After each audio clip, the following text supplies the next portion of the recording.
Welcome, ladies and gentlemen. You are watching 6 Stories at 6 with me, Tanisha Awasthi. Let's get you the 6 agenda stories that we have lined up for you in this broadcast. Story number 1. The end of Red Terror is near. There were massive recoveries that have been made from the encounter that took place yesterday. We'll get you the details of all that. Meanwhile, Prime Minister Narendra Modi, in nearly 18 minutes in his speech today in Rajasthan, has warned Pakistan in a manner where he has given full details of what actually transpired in those 22 minutes on the night of May 10th. We'll get you that full statement as well. Also, there is a massive uprising among the Balochis and they have staged a protest against Pakistan. Huge protest that's been held against Pakistan. The uprising is only and only getting bigger. In other news, Manipur has come to a temporary standstill. This after a 48-hour bandh that was called. We'll tell you what the situation on ground looks like right now. Also, Jaishankar, in the most explosive interview, has exposed Pakistan once again. And we'll get you the full interview that he has made, where there are certain revelations as well. Also on the show is the chilling details of the shootout that happened in Washington, D.C. All this and much more on this edition. But first, let's start with the top story. All right, before we get started with 6 Stories at 6, there is a breaking news that we have just coming in where we learned that the ATS has arrested another Pakistani spy, Mohammad Tawfil. And Mohammad Tawfil has been arrested by the UP ATS. We learned that he had shared sensitive information to nearly 600 plus emails that he had shared. More breaking news that's coming in is that Mohammad Tawfil used to share videos of Maulana Rizvi, leader of Pakistan's banned terrorist organization Tehreek-e-Labbaik, in WhatsApp groups, along with sharing messages about carrying out Ghazwa-e-Hind, taking revenge for Babri Masjid and implementing Sharia in India. So this man that you see on your screen has been arrested by the UP ATS on charges of spying for Pakistan. Another Pak spy that has been arrested. Joining me on the broadcast is Ajay Dubey. Ajay, बताइए हमें और details इस आदमी के बारे में. He has been arrested today. क्या और जानकारी मिल पा रही है आपको? क्या था इसका modus operandi?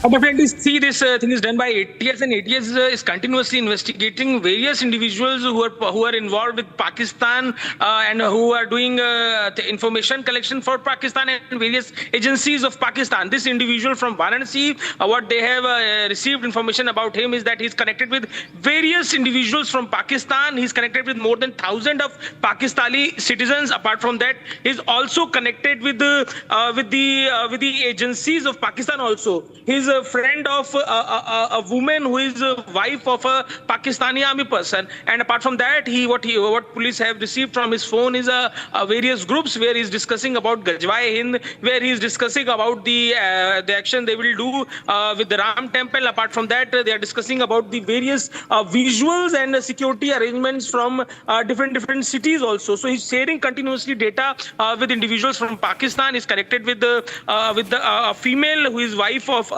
Pakistani army person, and he's sharing these details with that lady also. So right, it has arrested this individual, and right now they are taking him to Lucknow, and tomorrow they will be presenting him in front of the court. So this is the second arrest done in Lucknow, in Uttar.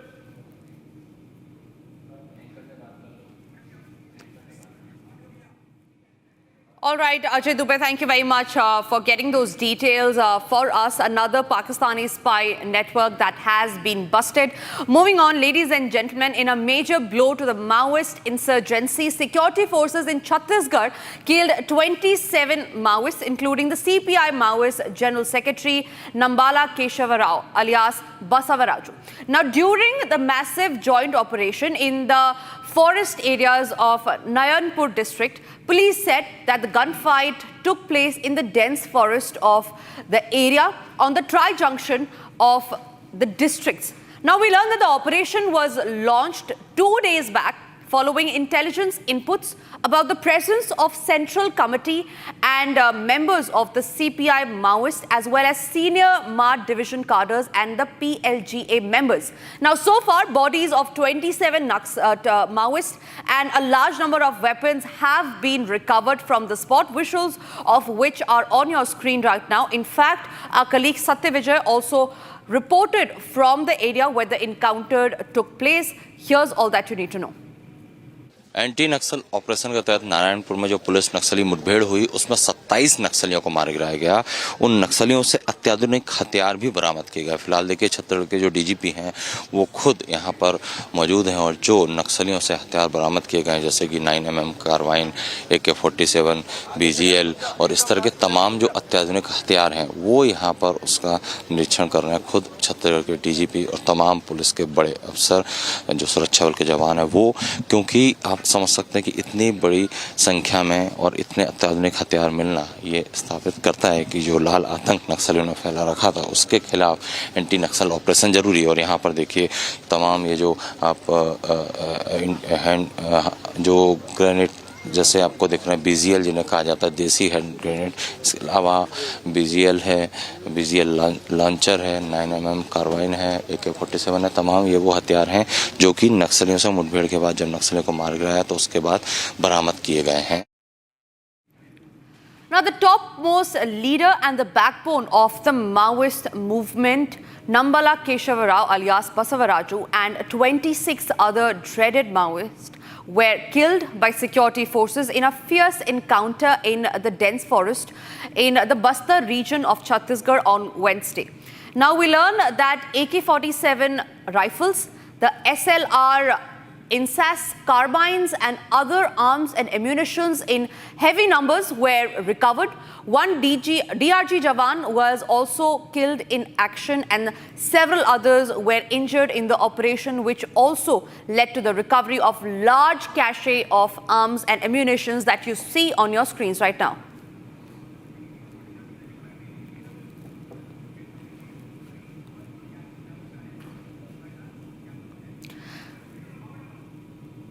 Now, ladies and gentlemen, yesterday it was the top Maoist terrorist Basavaraju that was neutralized in the encounter. Let's take you through how and why this is a big achievement. Now, we learned that he was the General Secretary of the Maoist Party since the year 2018. What we also know about Basavaraju is that he was responsible on carrying out many attacks. Now, he was an expert in planting IEDs and plotted multiple attacks as well. We'll also take you through what attacks did he plan. There were nearly 5 IED attacks that he had planted on this, specifically on the security forces. He was also the plotter behind the Alpiri bomb attack in the year 2003. So he was not just any other Maoist terrorist, but he was one of the most dreaded Maoist terrorists, who was responsible for carrying out many more attacks in the state of Chhattisgarh. Now, he conspired attack on the then Andhra Pradesh Chief Minister as well. So all of this was planned, was plotted, and he was leading those operations. A major role in the 2010 Dantewada attack as well, remember, which had martyred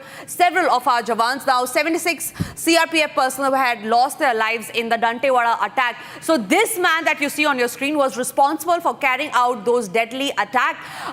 We also learned that the fierce encounter that took place yesterday, in which the Maoist terrorist was killed, he was neutralized. It comes as one of the huge success for the Jawans, for the BSF personnel as well. Now, moving on to the actions, the planning and the plotting that he had done as far as the operations that he took are concerned. Now, in 2010, the massacre of the 76 CRPF Jawans was carried out by this man. He had led the massacre of the 76 CRPF Jawan. In 2018, Sukma IED attack, which had also resulted in severe injuries to our Jawans. 2019, he was also responsible for the land landmine blast. So these are three back-to-back attacks that we're talking about here. In 2021, the Sukma Bijapur ambush was also orchestrated by Basavarajo. In 2023, Dantewada IED blast in where 76 CRPF Jawans had already lost their lives.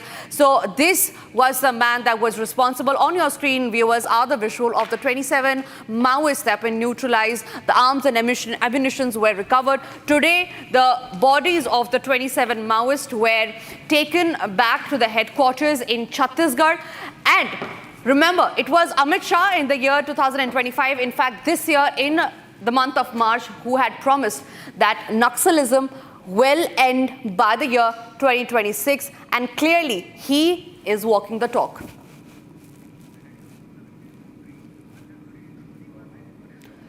Moving on to the other stories that we're tracking, Prime Minister Narendra Modi asserted today that the country's enemies have learned what happens when sindoor becomes gunpowder and lauded India's armed forces for creating such a trap that Pakistan was forced to go down on its knees. Now, in his first public address in Rajasthan after Operation Sindoor that was launched in the aftermath of the Pahalgam attack, the Prime Minister today slammed Pakistan and said that in response to the attack on April 22nd, India destroyed 9 biggest terror hideouts in just 22 minutes. That was not it. Listen in to this stern message by the Prime Minister. 22 तारीख के हमले के जवाब में हमने 22 minute में आतंकियों के 9 सबसे बड़े ठिकाने तबाह कर दिए। दुनिया ने और देश के दुश्मनों ने भी देख लिया कि जब सिंदूर बारूद बन जाता है तो नतीजा क्या होता है। सौगंध मुझे इस मिट्टी की, मैं देश नहीं मिटने दूंगा, मैं देश नहीं झुकने दूंगा। मैं देशवासियों से कहता हूं,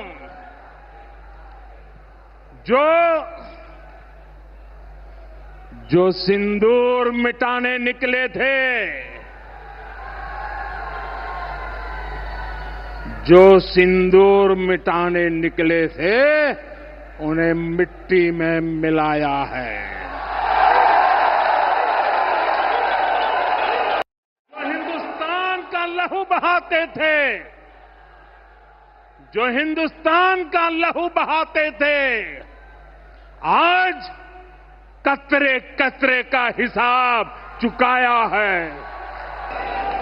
जो सोचते थे भारत चुप रहेगा, आज वो घरों में डूब के पड़े हैं।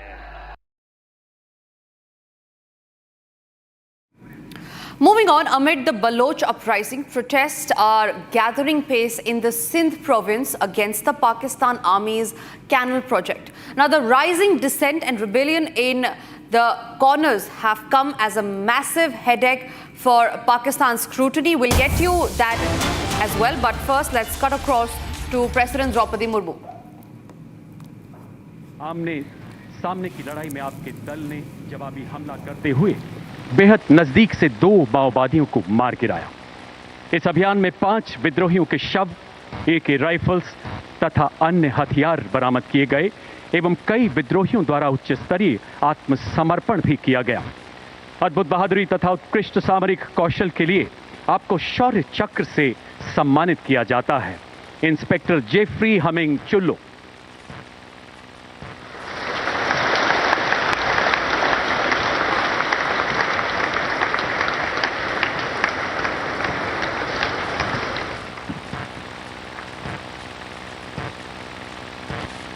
Wing commander 1N Desmond Keane, वायुसेना मेडल, उड़ान पायलट, भारतीय वायुसेना।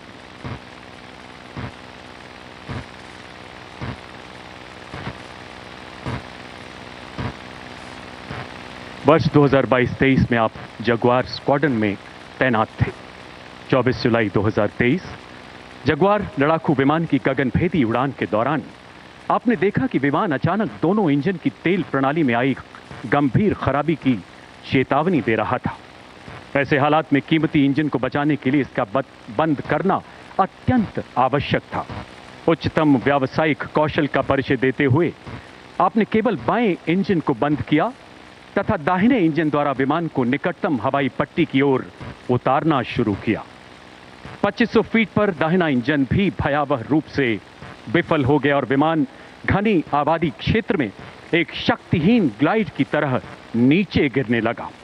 ऐसे जानलेवा हालात में विमान से कूदने की स्वतंत्रता होने के बावजूद इस जांबाज वायु योद्धा ने अपनी जान हथेली पर रखकर विमान को सुरक्षित उतारा। इस प्रकार अपने देश के बहुमूल्य लड़ाकू विमान को बचाते हुए आम नागरिकों के जान माल पर आए संभावित संकट को भी निरस्त किया। उत्कृष्ट उड़ान कौशल एवं असाधारण साहस के लिए आपको शौर्य चक्र से अलंकृत किया जाता है। विंग कमांडर वर्नन डेस्मिन कीन।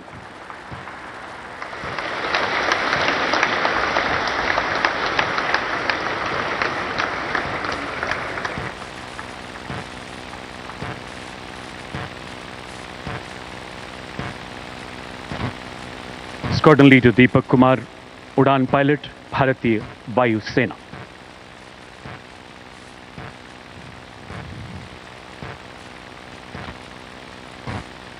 साल 2023 के दौरान आप लड़ाकू विमान प्रशिक्षण विंग में अनुदेशक के पद पर कार्यरत थे।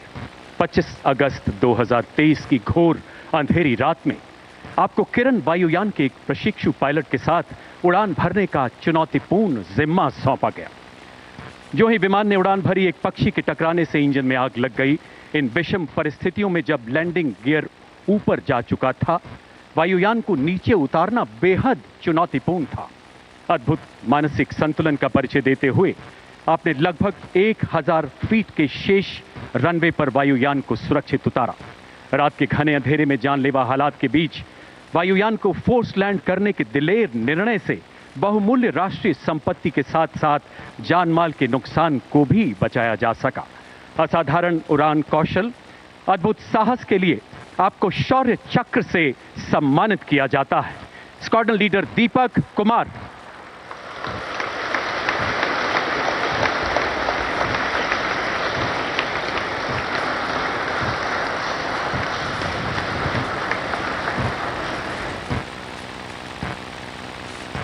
Special police officer Abdul Latif, Jammu और कश्मीर पुलिस।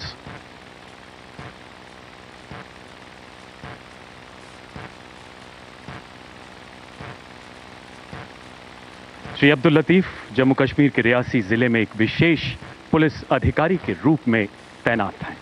सितंबर 2023 के दौरान आपने उच्च कोटि की सूझबूझ, संयम एवं शौर्य का परिचय देते हुए एक विदेशी आतंकी का सफाया करने में महत्वपूर्ण योगदान दिया। अद्भुत संकल्प शक्ति, राष्ट्र प्रेम एवं शौर्यपूर्ण कृत्य के लिए आपको शौर्य चक्र से सम्मानित किया जाता है। Special police officer Abdul Latif.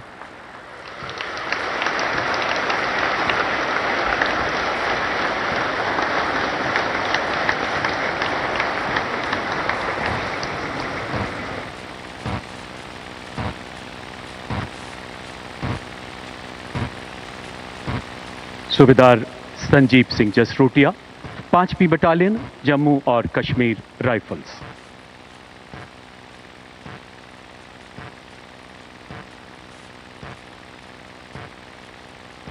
आप बारामूला जिले में नियंत्रण रेखा के समीप एक एम्बुश पार्टी कमांडर के रूप में तैनात थे।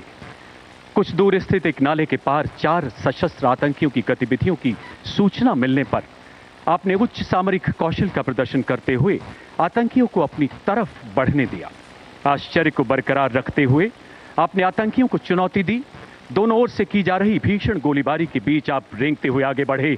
व्यक्तिगत सुरक्षा की चिंता न करते हुए आपने एक आतंकी को मार गिराया एवं 2 और भाग रहे आतंकियों को घायल कर दिया।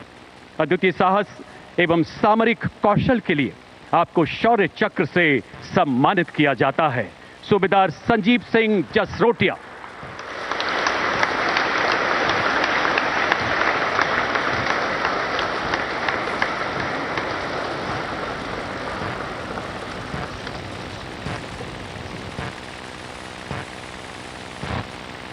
Colonel Pawan Singh 666 army aviation squadron recce एवं ऑब्जर्वेशन।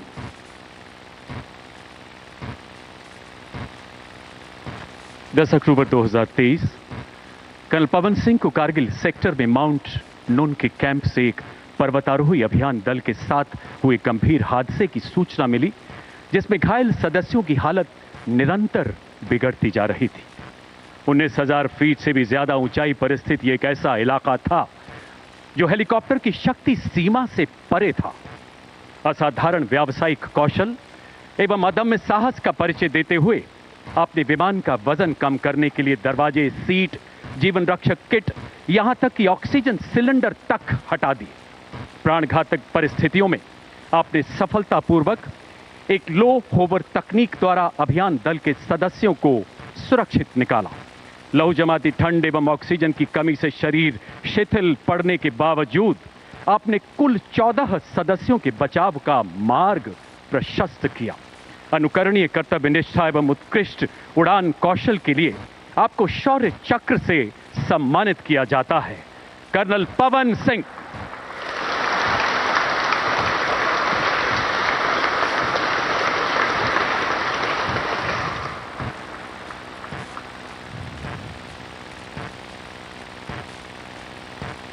नायब सूबेदार वर्तमान में subedar P Pawan Singha, the regiment of artillery, 56वीं battalion, the Rashtriya rifles.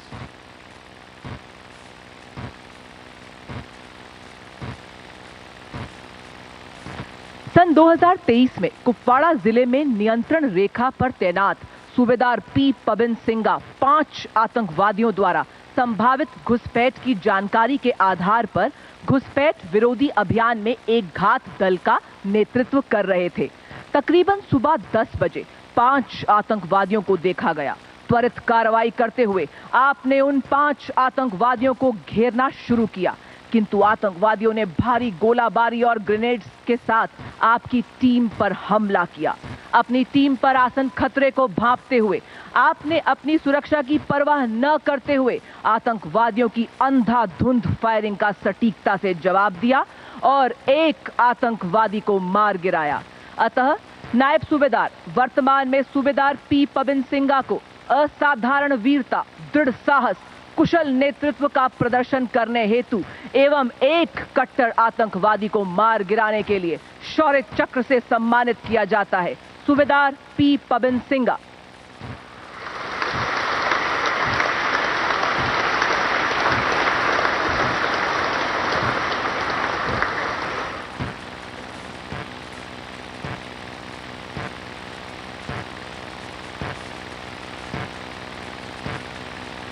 Major Sahil Randhawa, the regiment of artillery, 34वीं बटालियन, द राष्ट्रीय राइफल्स।